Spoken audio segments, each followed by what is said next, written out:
छोटा सा प्रसंग आपके बीच में प्रस्तुत रहेगा और वैसा भी अपने भारत में इतनी सम्मत भक्ति जितनी होत बाटे सब घाटे को होता, नफा का नहीं होता। भक्ति कई उठी बा, क्यों देश भक्ति पर बा, क्यों भगवान के भक्ति पर बा, क्यों समाज के भक्ति पर बा। भक्ति घाटे के होता, नफा के नहीं होता। 5 रुपया के लड्डू चढ़ी ही बजरंग बली के तो 5 लाख का लॉटरी लगवावे कोशिश करी दिल्ली से। भैया हो ये दुनिया में अगर दूसरे के जटबा तो स्वयं जटाई जाबा कतौ न कतौ। अगर सोचबा कि हम कुछ कहत है केहू के ते अगर जटबा तो कहीं न कहीं जटाई जाब। एक बिरहा आपके बीच में प्रस्तुत है। भक्ति सुनने वाले भक्ति का आनंद लेंगे, मनोरंजन सुनने वाले मनोरंजन का आनंद लेंगे और महाभारत सुनने वाले महाभारत का आनंद लेंगे। छोटा सा प्रसंग आपके बीच में प्रस्तुत होगा। हमारी माँ बहनें भी सुन रही हैं। आइए मास्टर साहब।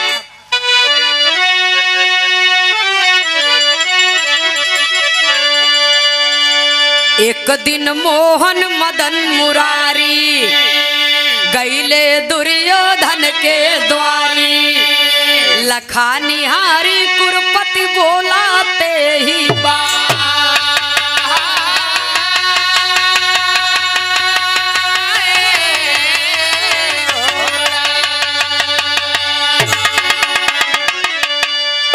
सुनाई वाले बाबूजी 16 कलायो तारी मुरली मनोहर भगवान श्री कृष्ण कन्हैया जी एक दिन दुर्योधन के दरवाजे पर पहुंचे। और जब दुर्योधन के दरवाजे पर पहुंचे तब वही नीतू जी कहे रहन न कि भगवान रहन वो केहू से कुछ मांगे थोड़ो रहन, दिलवा में जगह दे दे। भगवान तो मास्टर साहब मनई के रूप में पैदा भरन, कितना दुख झेलन भगवान ही जाने। पता नहीं का मांगे न कजनी का कहां से कहां तक मुसीबत झेलिए। अगर भगवान रहन दुख न झेले होते तो इतनी कहानी न बनी होते। सुनने वाले श्रोता सज्जनों, बिरहा में एक लाइन तर्ज का भाव है मास्टर साहब।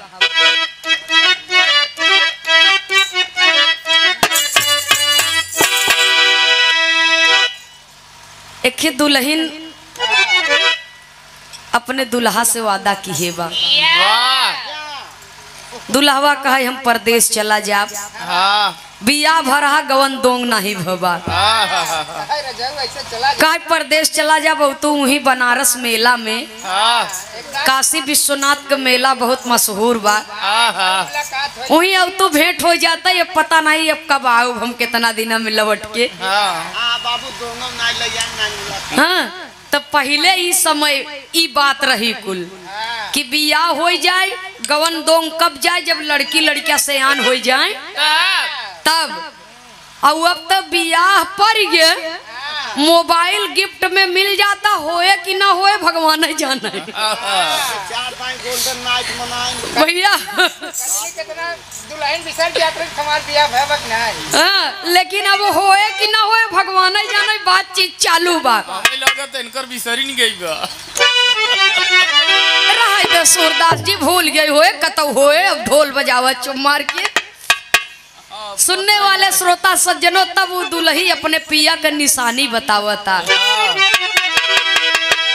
कहे कतौ होई सड़क पर लखत होई, कतौ होई सड़क पर लखत होई, कतौ होई सड़क पर लखत होई,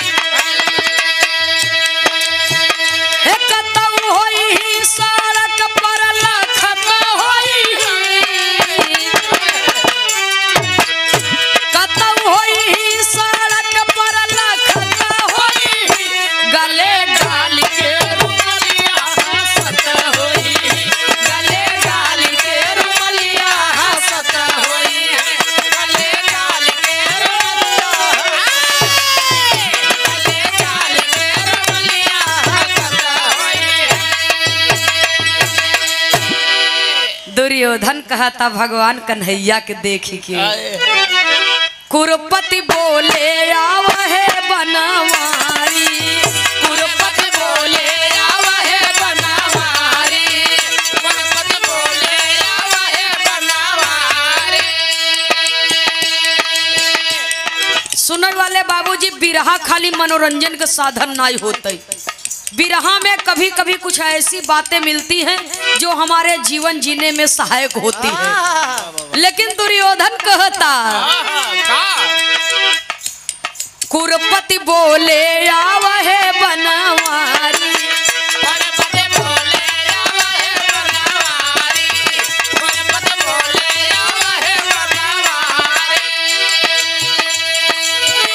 ढेर दिन पर देखा नारुआरी, ढेर दिन पर देखा नारुआरी, समाचार बतावा मुरारी, समाचार बतावा मुरारी, समाचार बतावा मुरारी।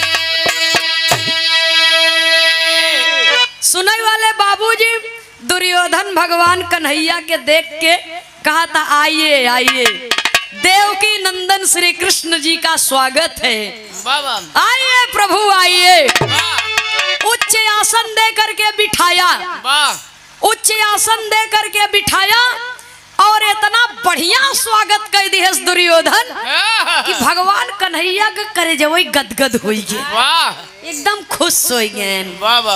जब खुश हो गए, कहा वाह राजा हो तो दुर्योधन की नहीं, राजा भगवान कन्हैया कहा राजा हो तो दुर्योधन की नहीं।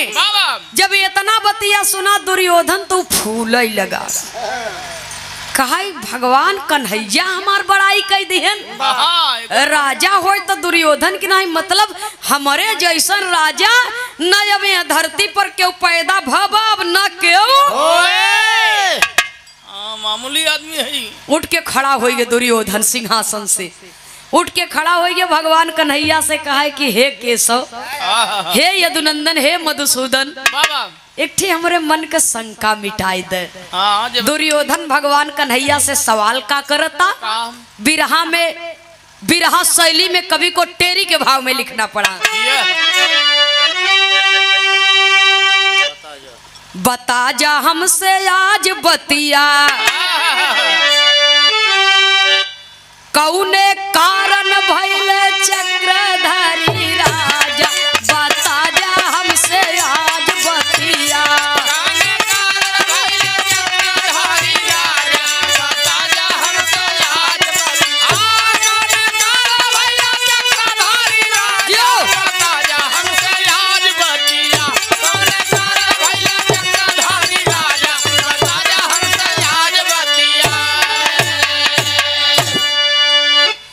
कहा कन्हैया ये दुर्योधन सुनिए ध्यान लगाई जी, ढेर दिना के बात आई रही उम्र लड़काई जी, 3 दिना के भूखा प्यासा तेरे पिता यो माई जी, चौथे दिन थोड़ा चावल के खिचड़ी रही बनाई जी।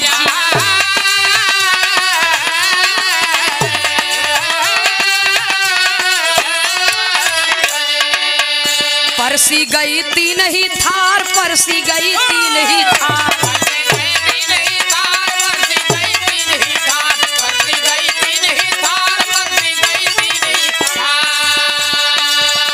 परसी गई 3 ही थार, हम पहुँचे बोले तेरी बार, थोड़ा हमके दे दो बाकी तू सब खा जा, बता जा हमसे आज बतिया,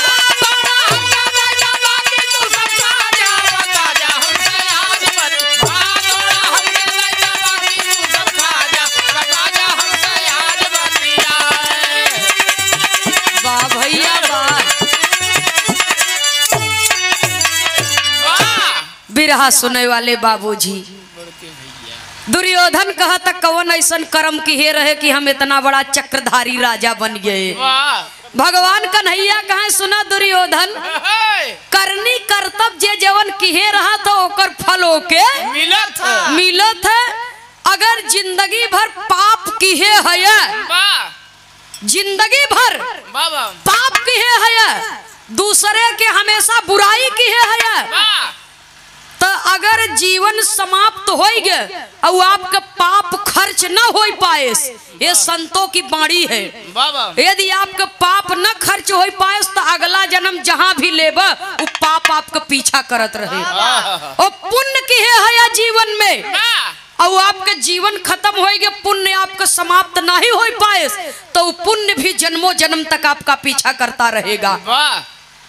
तो ये बड़े दुर्योधन जेकर जवन करनी कर्तव्य हो था वो पीछा छोड़त नहीं। तो यही जाने चाहत है न कि हम कौन कर्म किए रहे कि राजा हो गए। पूर्व जन्म में तू बहुत गरीब रहे, तोहार महतारी बाप दिन भर मेहनत मजदूरी करे तब वो पेट भर के भोजन नसीब ना होए। एक दिन ऐसा संजोग आई गए कि 3 दिन बीत गए, 3 दिन बीत गया और भोजन बदे एकदम मुहाल हो गया पूरा परिवार। तू और तोहार महतारी बाप एक परिवार के 3 सदस्य भोजन बदे एकदम परेशान हो गए। चारों कहती छटपटाई के रह गए, लेकिन 3 दिन तक कतौ से कुछ मिला नहीं। चौथे दिन थोड़ा सा चावल मांग के ले आए, नमक। पहलवान बाबू दाल हो पता नहीं, समय बिगड़त थे ऐसे ही होते। चावल मांग के लिए आए ना, नमक पाए और वही चावल डाल के नमक डाल के बगैर दाली के खिचड़ी बनाए। केला के पत्ता पर 3 जगह भोजन परोसा गए और तब से हम पहुंच गए भिखारी के रूप धारण करके। भैया कईयों रोज से भूखा है, 2 कवर हम खियाई देते नहीं प्राण निकल जाए। तो हर माई बाबू कहाँ है? एक ररा तो एक ररा खीस नहीं पोरा दुई न ऊपरा। एक तो 3 दिन का हम पचे खुद ही भूखान है, एक तब से आई गए का जानी कहाँ से फाट पड़े, जा दूसर दुआर देख। तोहार माई बाबू भगाए दिए ने दुर्योधन, लेकिन तोहरे अंदर दया आई, अपने हिस्सा के भोजन हमें कराए दी है। और जब अपने हिस्सा के भोजन हमें कराए दी है, जानत हो करे बदले में हम तो के का दिया। बिरहा में एक लाइन तर्ज लगी मास्टर साहब,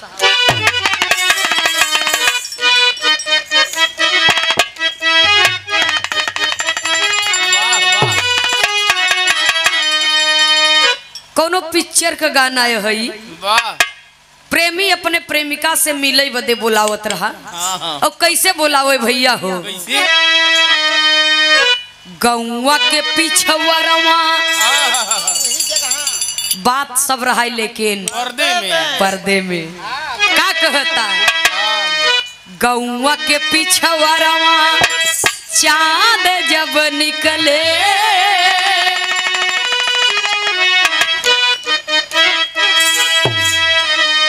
गौवा के पिछवरवा चाँद जब निकले,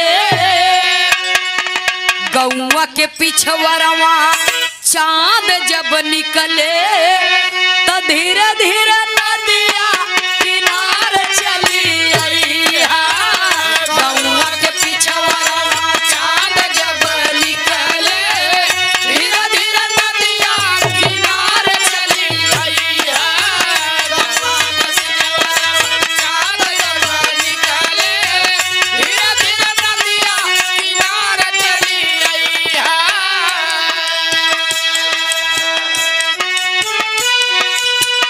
गौवा के पिछवरवा चाँद जब निकले, धीरे धीरे नदिया किनारे चली गई है। कहे नदी में पानी भरा बा कैसे हम आऊ, तब कहता नदिया में पानी पानी रे पानी, नदिया में पानी भरल रही रानी, नैया पे होई के सवार चली गई है।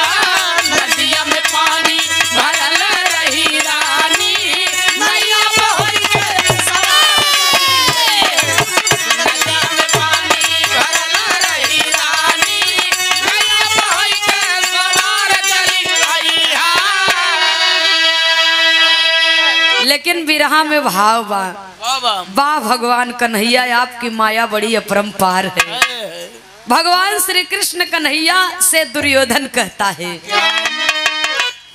कि हमने आपको भोजन करा दिया, तब भगवान कन्हैया कहते हैं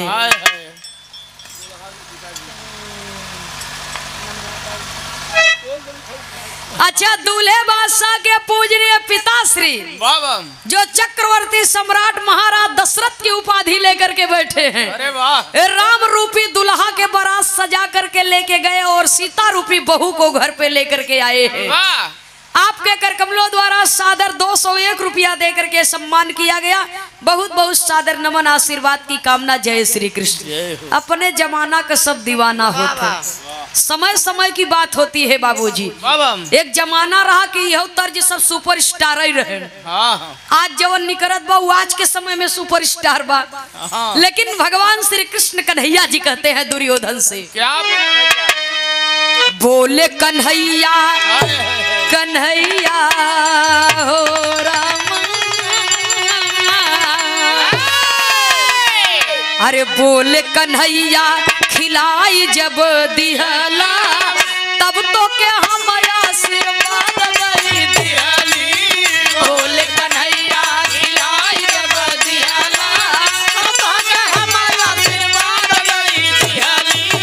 बोले कन्हैया खिलाई जब दिहला तब तो के हम आशीर्वाद दई दिहले। हमरे क्षुधा के बुझाई जब दिहला खुशिया में तोहके आबाद कई दिहली। ए दुर्योधन, जब हमरे क्षुधा के तू बुझाई दी है, हमारे आत्मा संतुष्ट हो गए तोहरे प्रेम पर, तोहरे भक्ति पर। कि छोट का लड़का नान का लड़का बा, देखा माई बाबू नहीं आए दिए, लेकिन एकरे अंदर कितनी बड़ी दया भरी बा कि हमें भोजन कराए दिए। तो जब तू हमें खियाई दिए तो हम तो के आशीर्वाद दे दिया, जा बेटा राजा हो जा। जैसे हमें जुड़वाए हैं वैसे भगवान तो के जुड़वाओ है। वही के पुण्य प्रताप है कि यह जन्म में तू राजा हो गया।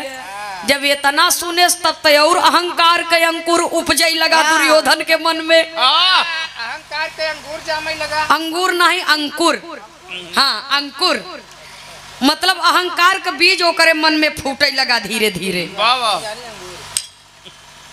सुनने वाले श्रोता सज्जनों, दुर्योधन सोचने लगा कि कन्हैया के हम तब खियाई दिया जब भिखारी रहे, हमारे कुछ नहीं रहा। हाँ एकदम झंडू रहे। तब हम खियाई दिया मांग के लिए आई रहे, तब खियाई दिया याद तो हम राजा है। अरे जी हमार मन कहा था भंडारा फानी और खाली कृष्ण कन्हैया के नहीं 56 कोट यदुवंशियन के न्योता देबई। पूरा हिरान एकदम जुट के आए खाई बदे। भगवान कन्हैया से दुर्योधन कहते हैं कि अब हम भंडारा फानब तो है के नहीं, पूरा 56 करोड़ यदुवंशियन का निमंत्रण देबई।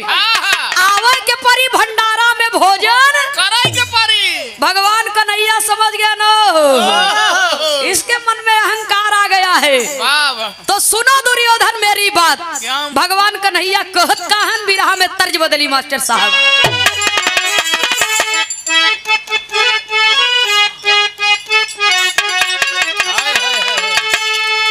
तर्ज तारा बानो फैजाबादी का है।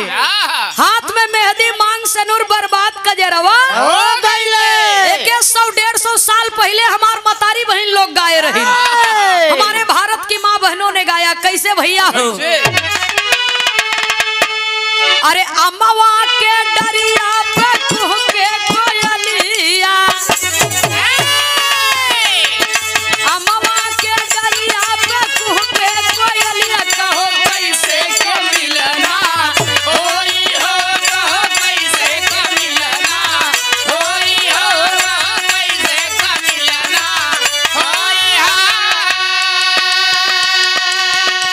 अरे सासू ननद मोरे जन्म कबेरी,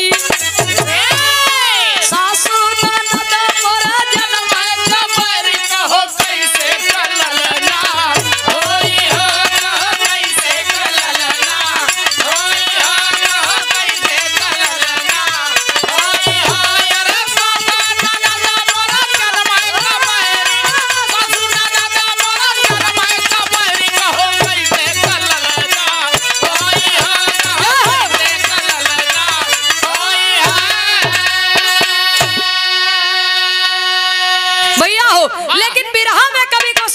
करना पड़ा, कहना है घनश्याम कहा दुर्योधन से, हंकारी दुर्योधन बात सुनो। घनश्याम कहा दुर्योधन से अब द्वारे यवनवा ना होई हो अब द्वारे यवनवा ना होई हो अब द्वारे यवनवा ना होई।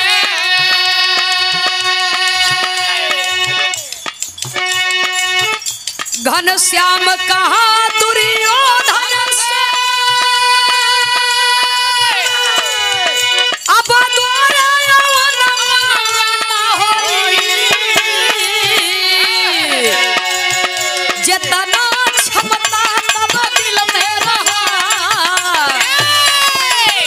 जितना क्षमता तब दिल में रहा अब उतना वजनवा ना होई हो अब उतना वजनवा ना होई हो अब उतना वजनवा ना होई। जितना क्षमता तब दिल में रहा, जितना क्षमता तब दिल में रहा अब उतना वजनवा ना होई हो अब उतना वजनवा ना होई। सुनने वाले श्रोता सज्जनों, ये दुनिया में बगैर कदरदान का कुछ चले वाला नहीं बा। बहुत बहुत आप सबको सादर नमन है, प्रणाम है, आशीर्वाद की कामना है। भगवान कन्हैया कहन दुर्योधन से कि जा दुर्योधन, अब कन्हैया तोहरे दुआरे जिंदगी में नहीं आई, कब्बा नहीं आई। अपने मनवा में विचार करत है और दुर्योधन भी कहता अब तू कितना खैबा, खाया जब रहे कन्हैया हम रहे भिखारी हो, और अब तू कितना खैबा कि मोरे घर में रसनवा ना होई। अब कितना खाबा कि हमारे घर में राशन न हो, खियाए तो तब दिया जब भिखारी रहे। बार बार यही रटता। अब भगवान कन्हैया कहते हैं कि अब कन्हैया तोहरे दुआरे इतना कह के जब चले लागे, कहा दुर्योधन अब जात है, अब भंडारा फाना चाहे जवन फाना, अब कन्हैया तोहरे हिया। दुर्योधन कहा उबा कसन न्योता भेजवाऊ तब उबा, कहा अब तो नहीं आऊ, कहा नहीं आऊबा तो जबरदस्ती उठवा लिया। एक राजा तू एक राजा हम, अब समझ लो बात की। द्वारिकापुरी के आप है, हस्तिनापुरी के हम है। औबा कहे न एक राजा तू एक राजा हम, हमरे पल्ले सैनिक सिपाही के कमी नहीं बा। भगवान कन्हैया सुने और चल दिए, अपने द्वारिकापुरी की ओर प्रस्थान कर दिए। अहर दुर्योधन भंडारा फान दिया, और जब भंडारा का आयोजन कर दिया, चारों तरफ निमंत्रण बांट दिया, तो जब भंडारा का दिन आएगा पूरी छनई लगी, चारों तरफ से न्योताहरी लगे ना आवई, एकदम न्योताहरी आवई लगे तो हर भगवान कन्हैया के इंतजार होता। भगवान कन्हैया आवत कौने रूप में है, बिरहा में एक लाइन तर्ज है मास्टर साहब, कहना है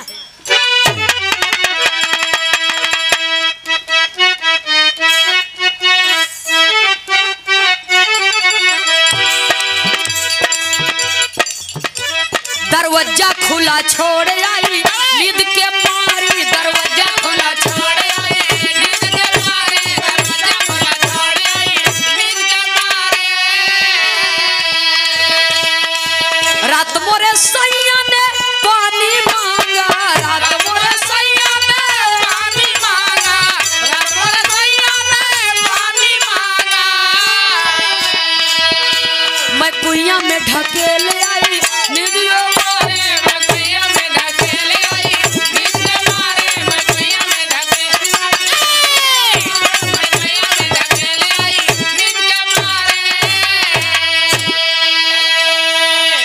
भगवान कन्हैया कौने रूप में आवत हन दुर्योधन के यहाँ भंडारा में। भिखारी बन के आई गए मोहन दुआरी, भिखारी बन के आई गए मोहन दुआरी, भिखारी बन के आई गए मोहन दुआरी। जय जयकार द्वार पर लाए, जय जयकार द्वार पर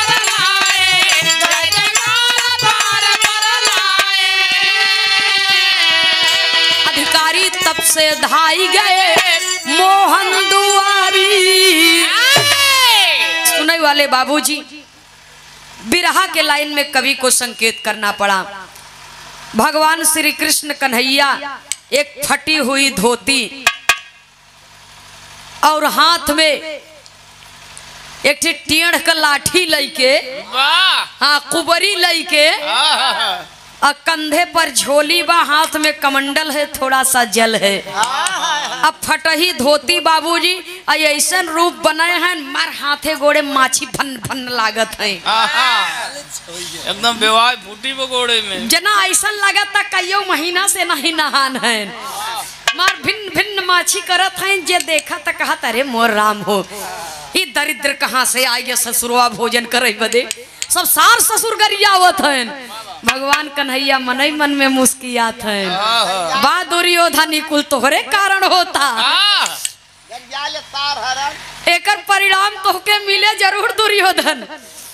अब भगवान कन्हैया ऐसे ठेघत ठेघत पहुँचे, दरवाजे पर खड़ा हो गए, अलग जगा दिए। दूठे सिपाही आन कहा काले बा दादा, कहा भैया बहुत जोर भूख लगी बा।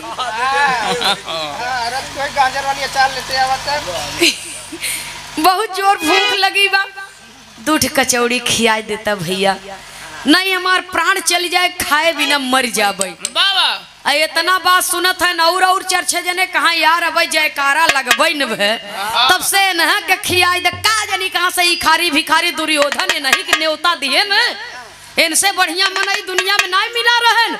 आ जितना मनई हरकत है उतना वो कुबरी लिए डटा जात है, रसोइया कहती एकदम सटा जात है, रसोइया कहती।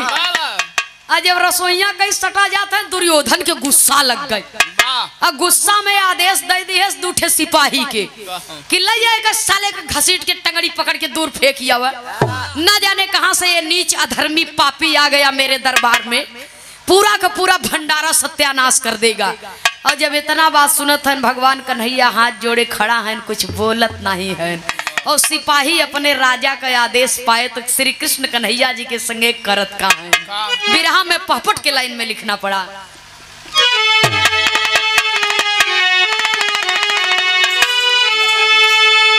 अरे चले सिपाही कही के बतिया पीटा मुरली वाले के, चले सिपाही कही के बतिया पीटा मुरली वाले के, और पैर पकड़ के काफी दूर घसीटा मुरली वाले के, पैर पकड़ के काफी दूर घसीटा मुरली वाले के, पैर पकड़ के काफी दूर घसीटा मुरली, पैर पकड़ के काफी दूर घसीटा मुरली वाले के, पैर पकड़ के काफी दूर घसीटा मुरली वाले के, पैर पकड़ के काफी दूर घसीटा मुरली वाले के।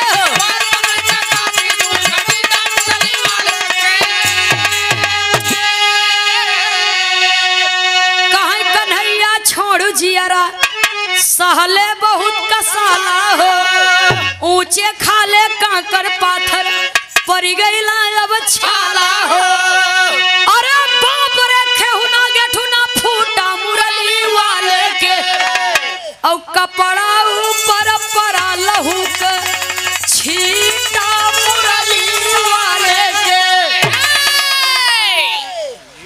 दोनों सिपाही पहुंचे, एक जने हाथ पकड़ के खींचे थे, भगवान कन्हैया टसकत न है, कहा मोर भैया दू कचौड़ी खियाई दे, मोर बाबू दू कचौड़ी खियाई दे, नहीं मर जाबे। और दूसर का सिपाही का सुनता नहीं है, क्या सुनता नहीं है, बहुत ढीठ है, अजब जबरदस्ती है। दुर्योधन का अगर नहीं सुनता है तो इसकी टंगड़ी पकड़ करके घसीटते हुए ले जाओ। राजा का आदेश पायन सिपाही और एक सिपाही टंगड़ी पकड़ के घेरावता और दूसर का पैना लिए पीटता भगवान कन्हैया के। कहीं आए हो पूरी खाने के लिए, बात नहीं सुनते हो। सुनने वाले बाबूजी, भगवान कन्हैया जी का जान सकेते में पड़ा बा, प्राण संकट में पड़ा बा। ऊंचे खाले कंकड़ पत्थर घिर्रावत सिपाही चला जाते हैं, घसीटते हुए चले जा रहे हैं। और जब घसीटते हुए चले जा रहे हैं तो कंकड़ पत्थर के रगड़ से भगवान श्री कृष्ण कन्हैया जी का खेहुना गेठुना कुल फूट गए, भुजाई लालू हो गए, खेहुना गेठुना सब फूट गए। तब रोए रोए के कहा था कि भैया हमार जान छोड़ दे, बिना खाए मर जा। लेकिन कान पकड़त है, आज के बाद दुर्योधन के दरबार में कब्बो कुछ मांगई ना आई। सिपाही कहाँ है दरबार में? नहीं, यहाँ अगल बगल जिन दिखाए। अब दिखाना तो जान लिया, फिर अब तो जान छोड़ देते हैं, लेकिन अब की मुआइन के तब दम ले भाई। जब इतना बात सुने भगवान कन्हैया कहाँ हाथ जोड़त है, भैया हमारा जीव छोड़ दा, हम न दिखाब आप लोगन की। पानी पिया तो करेजे लग गया तो खुद काम हुई। सिपाही लोग छोड़ करके चले गए। तब भगवान श्री कृष्ण कन्हैया करत का है, आल्हा के लाइन में कवि को लिखना पड़ा। सही बात, सिपाही लोग जब छोड़ करके चले गए तो भगवान श्री कृष्ण कन्हैया जी करते क्या है? अरे बची गईल जान मोहन माया देखवले भैया, बची गईल जान मोहन माया देखवले भैया, बची गईल जान मोहन माया देखवले भैया। अपन उल्टा हाथावा घुमाते ही बार, अपन उल्टा हाथावा घुमाते ही बार। ओहर कृष्ण गाए देखा विदुर के भवनवाय पंचो, ओहर कृष्ण गाए देखा विदुर के भवनवाय पंचो, ओहर कृष्ण गाए देखा विदुर का भवनवाय पंचो। एहर दुर्योधन द्वारे भीरिया पार, एहर दुर्योधन द्वारे भीरिया पार। औ काहे दुर्योधन बही भोजन न करई गई केहू के, काहे दुर्योधन बही भोजन न करई केहू के, काहे दुर्योधन बही भोजन न करई केहू के। जब तक न यही भैया मदन मुरार, जब तक न यही भैया मदन मुरार।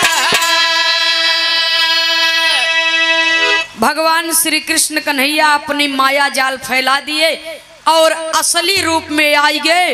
पहुंचे कहाँ? भक्त विदुर के यहाँ। भक्त विदुर के यहाँ पहुंचे बाबूजी, और विदुर के यहाँ बड़ी गरीबी रही। विदुर रहते तो राजमहल में सारा कार्यभार संभालते थे, देखते थे, देख रेख करते थे, राजाओं के आदेश का पालन करते थे। लेकिन दासी पुत्र होने के नाते विदुर के बहुत अपमान हुई। विदुर जी रहते महल में सारा कार्यभार देखते राजा लोगन के आदेश पर, कभी धृतराष्ट्र का आदेश मानते, कभी दुर्योधन का आदेश मानते। लेकिन उस समय बाबूजी विदुर से ज्यादा विद्वान कोई नहीं था। हस्तिनापुर में अगर धर्मराज चाहते तो महाभारत ना होता।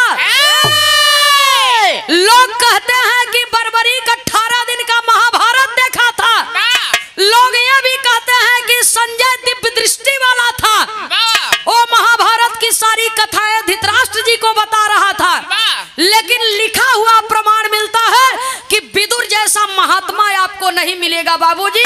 और विदुर जैसे विद्वान की बात यदि माने होते तो कौरव का विनाश न होता। लेकिन विदुर का मशविरा नहीं मानते थे लोग, इसलिए कि विदुर दासी पुत्र थे। दासी पुत्र थे, कहाँ कितना थे, नौकरानी का लड़का है। ए बदे विदुर का आदेश दें, लेकिन विदुर का बात क्यों माने न। इसीलिए विदुर जी दिन भर काम काज में रहते हैं, शाम की टाइम अपने कुटिया में जाए के जवन कुछ नमक रोटी रहाई ओके प्रेम से भोजन ग्रहण कर लेते रहन। उनके राजसी ठाट बाट पर कोनो घमंड नहीं रहा। तो जब भी भगवान कन्हैया जी हस्तिनापुर आवे तब विदुर के यहाँ ही भोजन करते थे। विदुर के यहाँ जरूर जाएं, उनके यहाँ भोजन जरूर ग्रहण करें। वाह तो भगवान कन्हैया जी विदुर जी के यहाँ पहुँचे और दुर्भाग्य देखा कि विदुर घरे नहीं है। विदुर के दुल्हन दरवाजा बंद करके, गरीबी बा, वस्त्र की कमी है। विदुर के दुल्हन दरवाजा बंद करके वस्त्र साड़ी अपन धोई के डाल दीन सूखे बदे और स्नान करने के लिए जा रही थी। और तभी भगवान श्री कृष्ण कन्हैया जी दरवाजा खटखटाई दिए। और जब दरवाजा खटखटा दिए तो विदुर के दुल्हन कहे कौन? भगवान श्री कृष्ण कन्हैया जी ने कहा कि मैं कृष्ण हूँ। क्या विदुर जी घर पे हैं? बहुत दूर से आ रहा हूँ, बहुत जोर की भूख भी लगी है, प्यास भी लगी है और थकावट भी लगी है, थोड़ा विश्राम करना चाहता हूँ। अरे कृष्ण का नमवा सुनते मान भक्तिनिया बौरही अपने आपा से बाहर हो गई, अपने तन मन की सुध बुध खो बैठी कि मैं किस परिस्थिति में हूँ। जा करके दरवाजा खोल दिया। और जब दरवाजा खोल दिया बाबूजी तो निर्वस्त्र जब देखते हैं भगवान श्री कृष्ण कन्हैया जी तो अपने तन का पीताम्बर उठा करके विदुर की पत्नी के ऊपर फेंक दिए। इसलिए कि भक्त और भगवान का रिश्ता पिता और पुत्र का होता है और माता पिता का दायित्व बनता है कि हर हाल में अपने बच्चों की रक्षा करे। इसलिए भगवान श्री कृष्ण कन्हैया जी अपने तन का पीताम्बर उठा करके विदुर की पत्नी के ऊपर फेंक दिए। विदुर की पत्नी उस पीताम्बर से अपने तन को ढकती है और भगवान श्री कृष्ण कन्हैया के चरण धोई के चरणामृत ग्रहण करता और भीतर ले जात बा सोचा था कि हम अपने भगवान के कहाँ बैठाई, कितना सेवा कर दे कि हमार भगवान खुशी हो जाए। नहीं हमार स्वामी यही तो अगर कोनो कमी देख ही तो बहुत नाराज हुई हमरे ऊपर कि हमरे भगवान के सेवा तू नहीं कर पाऊ। भीतर से चौकी लेके आवता, लकड़ी के चौकी जौने पर पंडित जी लोग महाराज जी लोग केला का पत्ता खोस के शालिक राम भगवान के रख के कथा सुनावत थी। वह चौकी लेके आवत बाबूजी, चौकी के पेना तरे कई दिवस पावा खुशी में समझ न पाए, पेना तरे पावा ऊपर।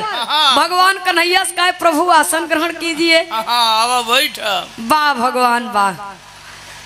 सुनने वाले श्रोता सज्जनों, कहा जाता है भक्त बिना ये कुछ भी नहीं है, भक्त है इनकी जान भगत के बस में है भगवान।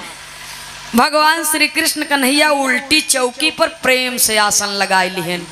कुछ खिला दो पुत्री, कुछ खिला दो, भूख लगी है। जब इतना बात सुनत है तो यह गगरी लोटी में हाथ डावत है, दाल पिसान है यही नहीं बा। सोचत है भगवान के खियाई का बनई। तब भगवान का मंदिर भीतर बा और वही मंदिर पर जब गए तो केला फल चढ़ावा, वही लेके आवत है तो खुशी में केला का फल जवन बा ओके छील के छिलका भगवान के खियावत है, गुज्जा बहरे फेंकत। और तब से विदुर जी ओहर बाजार उजार कई के साग भाजी लिए आवत हन, कहत है ई मोरे घरे में से सदा व्रत लुटाई जात बा भगवान। ई का होता जब झांकत हन भीतर तो देखें भगवान श्री कृष्ण कन्हैया के अपने दुल्हन के। ई नजारा देख के विदुर जी अपने कपारे हाथ धैलियन और कहत का है दुआरिये पर से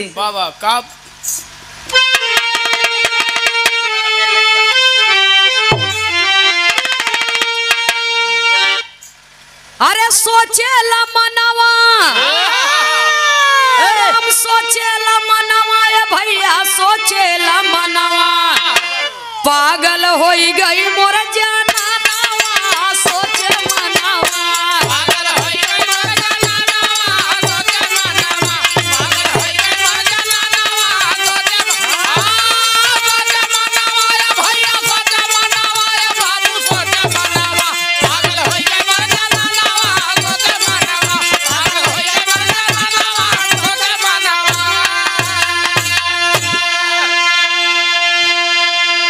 भगवान कन्हैया जी से कह रहे हैं कहाँ विदुर पागल भया तो हम गईली पगलाई, अरे केला के छिलका खाए हे भगवान उल्टी चौकी पर बैठाई। कृष्ण बोले तब बयनवा सोचे मनवा, कहाँ कृष्ण ई झूठा बाटे नाही तोहू खाता एकर लज्जत बहुत बड़ा बा अरे मन ही मन पछतात उपमा का दे समनवा सोचे मनवा। जियो विदुर कहा कि हे भगवान ये तो पागल होया गई हइन आपो पगलाई गे है बाबा उल्टी चौकी पर बैठा है नहीं कि सोच कैले ही बिस्तरा ढंग से बैठी वाह हाँ बैठका पर उल्टा ही बैठ गए वाह गड़तौ नहीं तोहरे केला का छिलका खाई रहा है प्रभु प्रभु रहन उनके ना गड़े खाई वाला फेंकत है फेंकई वाला खात है ई का बात बा। तब भगवान कन्हैया कहा विदुर ये अखेरी बचा बा बाबा अहो हम जुठार दिए है हमारे खुद ही भूख लगी बा हमारा पेट वही नहीं भरा बा और नहीं तो तोके खियाई दे तो समझता कि कितना बड़ा लज्जत है में बा यही प्रेम के खातिर आज हमार कितना बड़ा अपमान है विदुर भगवान कन्हैया कह रहे हैं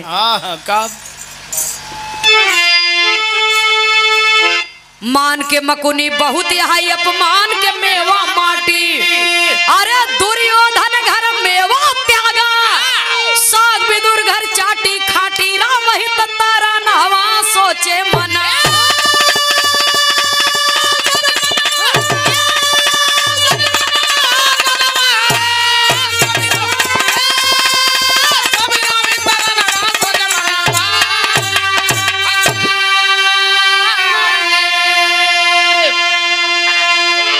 ए विदुर आज ही प्रेम बदे हमार बहुत बड़ा अपमान हो गया विदुर। अहंकारी दुर्योधन समझ नहीं पाया बात को समय की नजाकत को नहीं समझ पाया और अपने सिपाहियों से मुझे घसीटवा करके अपने महल से दूर फेंकवा दिया। आज हमारे इतना बड़ा अपमान भाई यही प्रेम के खातिर और इसी प्रेम का तो मैं भूखा हूँ। जहाँ प्रेम नहीं है वहाँ कुछ नहीं है। मान के मकुनी बहुत यहाँ अपमान के मेवा माटी दुर्योधन घर मेवा त्यागा साग विदुर घर चाटी। ए विदुर दुर्योधन के यहाँ आज लाखों करोड़ों के बराबर मेवा मिष्ठान त्याग दिया हम क्योंकि उसके यहाँ अहंकार है और जहाँ मैं तहाँ मैं नहीं, जहाँ मैं है जहाँ अहंकार है वहाँ मैं नहीं जा सकता, जहाँ मैं तहाँ मैं नहीं। जहाँ अहम है उस जगह पर भगवान कभी नहीं जा सकते, भगवान का आशीर्वाद कभी नहीं हो सकता, उसके यहाँ का कार्य कभी सफल नहीं हो सकता है। जिसके अंदर विचार नहीं है, जिसके अंदर सद्भावना नहीं है, जिसके अंदर सामाजिक व्यवहार नहीं है, उसके यहाँ का कार्य कभी सफल नहीं हो सकता है। आज लाखों करोड़ों का के बराबर दुर्योधन के यहाँ का मेवा मैंने त्याग दिया और आपके घरे साग या केला के छिलका पर हम संतुष्ट हो गए। साग और केला के छिलके पर मैं संतुष्ट हो गया। तभी से कहावत निकल गई कि मान के मकुनी बहुत यही अपमान के मेवा लाख धन दौलत भरा होई। अगर व्यवहार नहीं है, प्रेम नहीं है तो धन दौलत किसी काम का नहीं है। और गरीबी है, हमरे पल्ले प्रेम है, समाज के प्रति लगाव है। क्यों दरवाजे पर आ जाए एक गिलास खाली पानी नगर प्रेम से पूछ लेबा तो उससे भी मालिक प्रसन्न होंगे। सुनने वाले श्रोता सज्जनों, तो वही सच्चा प्रेम है। मेवा मिष्ठान तमाम धरावल लई आई के धर दी है, काजू बादाम पिस्ता और बोले के बहुत मूड़ी ओहर घुमा के बैठा है। उनका फलाने के यहाँ जोते के बाटे खेत, एक ट्रैक्टर वहाँ का बाटा, एक ठीका पर देख सारे मजदूर कायदे से काम करते हैं कि नहीं। पानी पी ले यार भैया। हाँ हम आवत है तनी तो जब प्रेम से बोल नहीं सकत, 2 मिनट समय नहीं दे सकत दरवाजे पर आए हुए अतिथि का, तो यह दुनिया में तोहार दौलत व्यर्थ बा। तो मान सम्मान से एक चुटकी मिट्टी भी लाखों करोड़ों मेवा मिष्ठान के समान है और अपमान का मेवा मिठाई भी मिट्टी से बदतर है। तो भगवान श्री कृष्ण कन्हैया जी प्रेम से भोजन किए और कहते हैं कि धन्य है विदुर आप, और धन्य है आपका प्रेम, और धन्य है आपकी भक्ति। जब भी भक्त और भगवान की चर्चा होगी तो आपकी भी चर्चा इस दुनिया में होगी, आपके भक्ति की चर्चा इस दुनिया में होगी। और ओहर दुर्योधन के यहाँ मार भीड़ एकदम चपाचप बा दरवाजे पर। हाँ, भीड़ पर भीड़ एकदम तो पे मोह भवा है न खियावे के होय त न्योता काहे दिए है। अब दुर्योधन समझ गया कि कन्हैया न यही जाए तो उनका पहुंचवाई देवे खाना, लदवा की गाड़ी पर पहुंचवाई देवे नहीं सबके खियावे। खोला भंडारा। हाँ, भंडारा खोले। अब भगवान कन्हैया ओहरा पर माया फैला दिए हैं। यह रसोईया के दरवाजा जब खोला गया तो पूरी की पूरी रसोईया एकदम साफ बा। ऐसा लगा था जैसे कुल कराही भगोना मान धो के रखा बा। भाई कुछ बने नहीं बा। न पूरी न सब्जी न चटनी न अचार न घी न तेल न दाल, कुछ नहीं, सब एकदम सफा बा। खाली वही सलाद वाला आइटम वैसे रखा हुआ। तोहरा जो होती रही लेकिन तू गबई भाई सलादवा मेहमान कम्मल में दे दीगा। हाय बबलू देखवा के भैया हो। अब दुर्योधन कपारे हाथ धई के रोवे लगा, सोचे लगा कि ये मैंने क्या कर दिया। और जितनी जनता आई रही सब गाली देत की चला गए कि जा दुर्योधन, जैसे तू है एक दिन ऐसे तोहार नासव हो जाए। आज भूखो ही मार। आज सबके अपमान करत है, एक दिन तोहरो अपमान होए। बाबा सुनने वाले श्रोता सज्जनों, जिन बरा गर्भ गुमानी हो थोड़े दिन के जिंदगानी। जल अभिमान किया राजा सागर, मालिक खारा बनाई दिए पानी हो थोड़े दिन के जिंदगानी। धन अभिमान किया राजा रावण, सोने का लंका नसानी हो थोड़े दिन के जिंदगानी। बल अभिमान किया दुर्योधन, माटी में मिल गई जवानी हो थोड़े दिन का जिंदगानी। सत्य अभिमान किए राजा बलि, ओनहु का पिठिया न पानी हो थोड़े दिन का जिंदगानी। तो प्रभु प्रेम और भाव के भूखे होते हैं। आज ही देखा प्रेमई के बलिहारी है कि इलाहाबाद से नंदनी आप लोगों के बीच में चल के आई है। ए बाबू राजेंद्र प्रसाद वर्मा जी के आशीर्वाद रहा कि नंदनी के विरहा हमारे दरवाजे पर हो चाहत रही।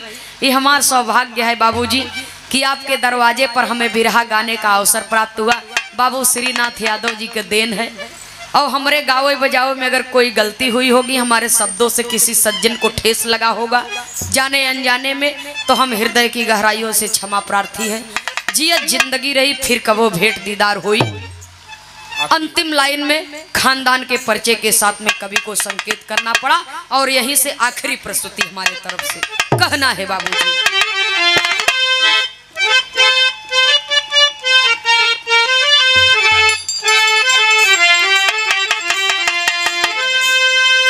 अरे सीता राम हित स्वर्ग सिधारे, शोभनाथ जी गीत संवारी। अरे राम बता जा हमसे आज बतिया, ए बाबू बता जा हमसे आज बतिया। नंद